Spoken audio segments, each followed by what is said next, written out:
తాకట్టులో ఉన్న బంగారాన్ని విడిపించి ఆ రోజు ఆన్లైన్ ధరకే కొంటుంది కొమ్మూరి గోల్డ్.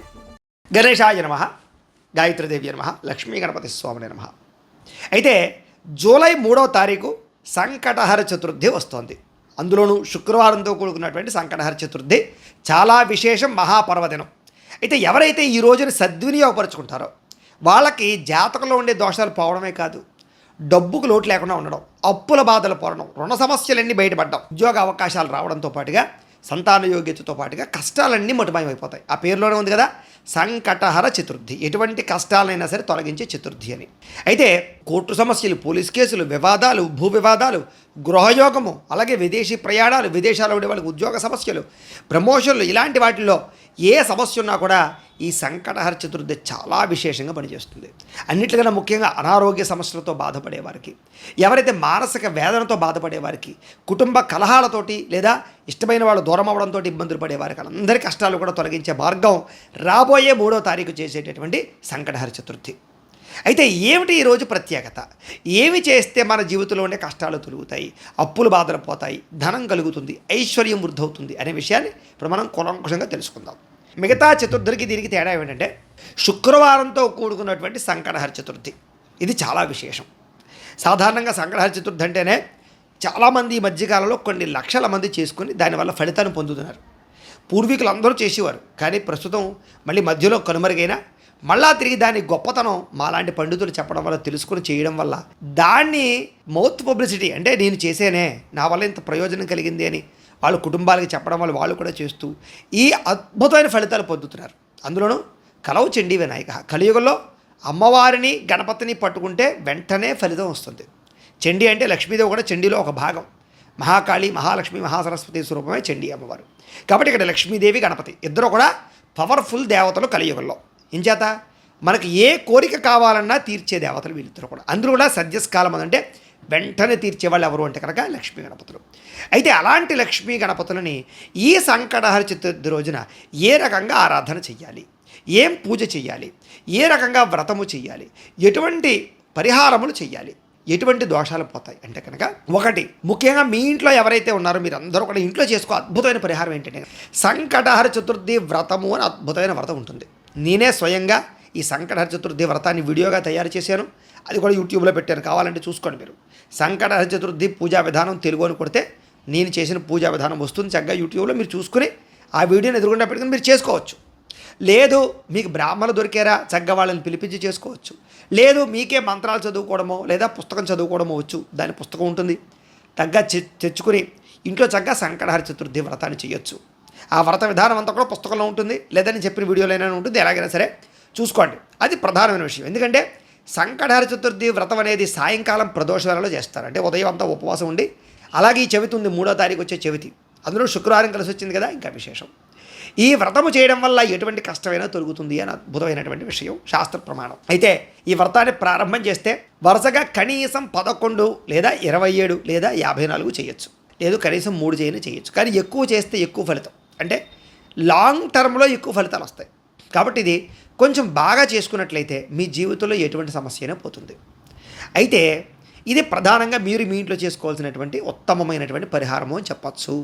అయితే ఇంకొక అద్భుతమైనటువంటి పరిహారం ఉంది. ఏమిటి అంటే కనుక, ఆ రోజున మేము మా పీఠంలో సంపూర్ణ రుణ విమోచక లక్ష్మీ గణపతి హోమాన్ని చేస్తున్నాం. ఇది దేనికి ఉపయోగపడుతుంది అంటే కనుక, ముఖ్యంగా ఈ రోజుల్లో రుణబాధలు లేనివారు లేరు అంటే కనుక అతిశయోక్తి కాదు.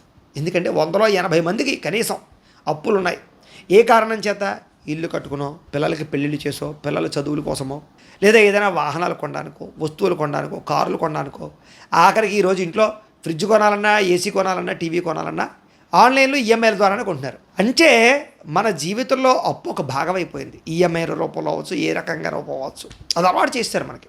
ఏది ఏమైనా కూడా ఇలాంటి అప్పుల నుంచి బయటపడాలంటే ఏంటి మరి పరిస్థితి అంటే, సాధారణంగా రుణం అనేటటువంటిది ఒకసారి చేసావా, ఒకసారి అలవాటైందా, అదొక వ్యాధిలా పీడిస్తూ ఉంటుంది. అది అప్పు చేయడం అలవాటైందా, అది వదలదు మనిషిని, అదొక రకమైన వ్యాధి అంటారు దాన్ని.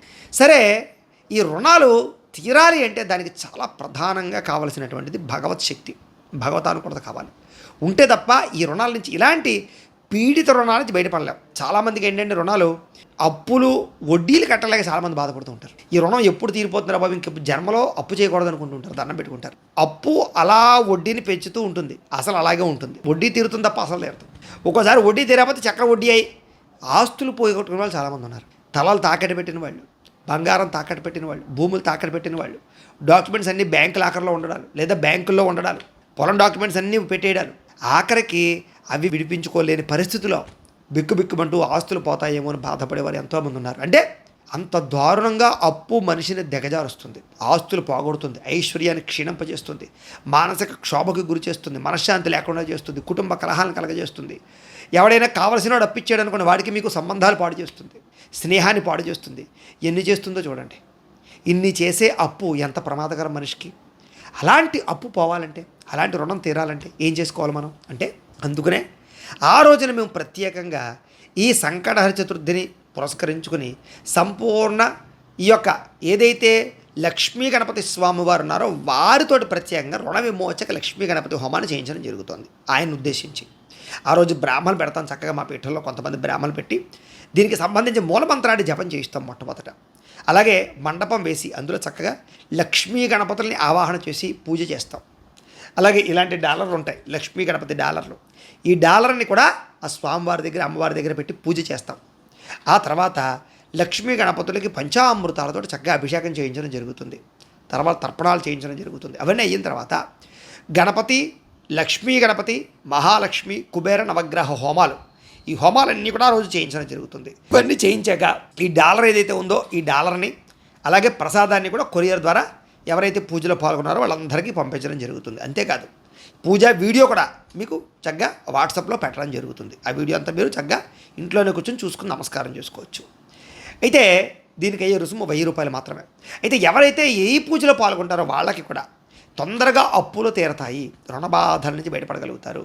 తాకట్టులో ఉన్న బంగారం కానీ లేదా ఈ యొక్క భూములకి సంబంధించినటువంటి డాక్యుమెంట్స్ కానీ రిలీజ్ అవుతాయి, ముండి బకాయిలు వసూలు అవుతాయి. అలాగే జీవితంలో ఆర్థికంగా ఇబ్బందులు పడేవారికి, వ్యాపారంలో నష్టాలు వచ్చేవారికి వ్యాపార లాభాలు కలుగుతాయి. అలాగే మొండి బకాయిలు వసూలు అవుతాయి.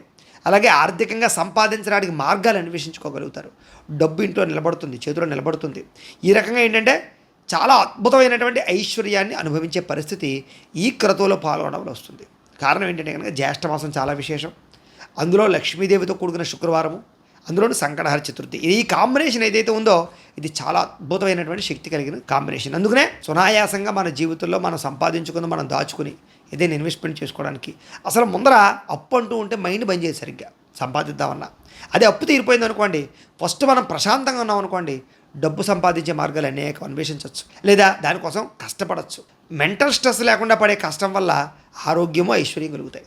మెంటల్ స్ట్రెస్తో పడే కష్టం వల్ల ధనము క్షీణించిపోతుంది, ఆరోగ్యం క్షీణించిపోతుంది, ఆయుష్ క్షీణించిపోతుంది, అన్నీ సమస్యలే.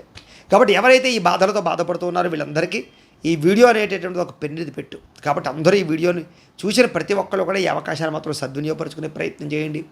అంతేకాదు ఒక్కసారి లక్ష్మీ గణపతి స్వామివారిని నమస్కారం చేసుకోండి. ఎందుకంటే ఆయన అనుగ్రహం లేనిదే ఈ పూజలో కూడా మీరు పాల్గొనలేరు. ఎందుకంటే సంకల్ప బలం ఏదైతే ఉందో, భగవత్ ఆశీస్సులు ఏవైతే ఉన్నాయో అవి ఈరోజు కాకపోతే రేపైనా మీకు అవకాశాన్ని ఇస్తాయి. కాబట్టి ముందుగా అసలంటూ సంకల్పం చేసుకోండి, చెయ్యాలి అని సంకల్పం చేసుకోండి, తద్వారా అవకాశం అదే వస్తుంది. అందులోనూ మేము చేసే పూజలో పాల్గొనడం ఇంకా విశేషం, దానికి రుసుము కూడా చాలా స్వల్పం. కాబట్టి అందరూ కూడా పాల్గొనే ప్రయత్నం చేయండి, ఈ అవకాశాన్ని సద్వినియోగపరచుకోండి, రుణ బాధ నుంచి బయటపడండి అని తెలియజేస్తూ, అలాగే మీ అందరికీ కూడా లక్ష్మీ గణపతి యొక్క ఆశీస్సులు సంపూర్తిగా కలగాలి అని స్వామివారిని ప్రార్థన చేసుకుంటూ స్వస్తి.